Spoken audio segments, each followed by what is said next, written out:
Opäť s novinkou a novou výstavou prichádza Tekovské múzeum v Leviciach. Návštevníkom v rámci tejto novej výstavy Špirála vedecká hračka ponúka možnosť zahrať sa s vystavenými exponátmi.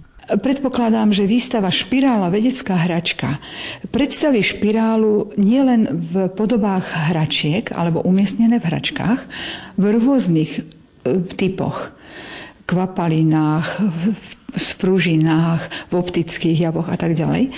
Ale predstaví špirálu v svojich sprievodných textoch ako materiál alebo plochu, ktorá sa v prírode a v mnohých technických a prirodzených predmetoch vyskytuje mnohokrát okolo nás a vôbec si to neuvedomujeme.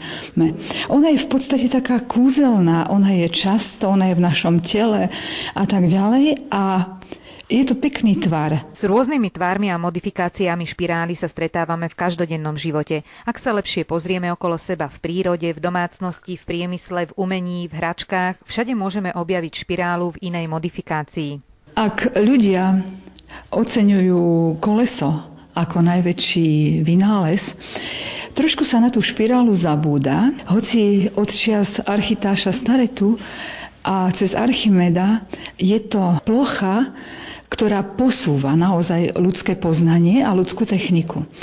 Dostali sme sa cez skrutku k žiarovkovému vláknu a dneska na DVDčka a všade je vlastne nejak skrytá špirála. Prostredníctvom tejto výstavy majú autori záujem osloviť vekové kategórie od najmenších návštevníkov až po dospelých. Aj skúsených a niektoré texty, myslím si, že môžu zaujať aj vedátorov. Sú postavené tak, že inšpirujú, vedú k zamysleniu a vedú k poznávaniu. Už vo vstupných vitrínach sa stretávame s ručnými prácami alebo naopak s ukážkami krásneho diela prírody.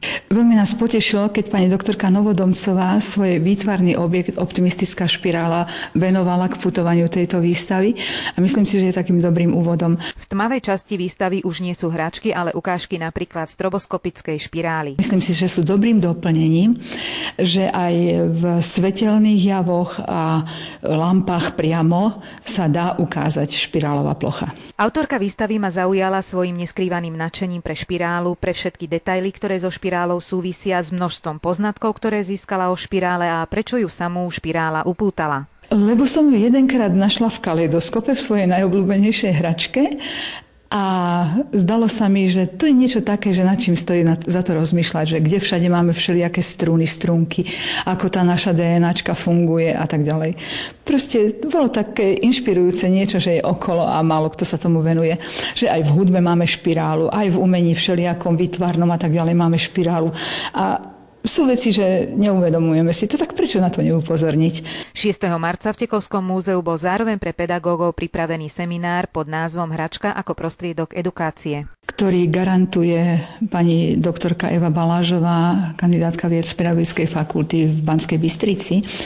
Je časťou akreditovaného kurzu. Je venovaný predovšetkým učiteľom predškolskej a školskej výchovy. Úvod seminára bol venovaný hračkám v histórii. Z muzeologického hľadiska v pokračovaní bola téma možnosť využívania hračiek v edukácii, v škole, v mimoškolskej výchove. Toto sme sa neučili.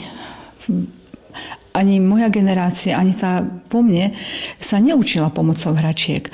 A už Komenský veď vravel, že školárov, tak prečo by sme toto nemali znova obnoviť, aby bola škola radostnejšia, priamejšia a taká aj prostredníctvom hry a hračiek veselšia.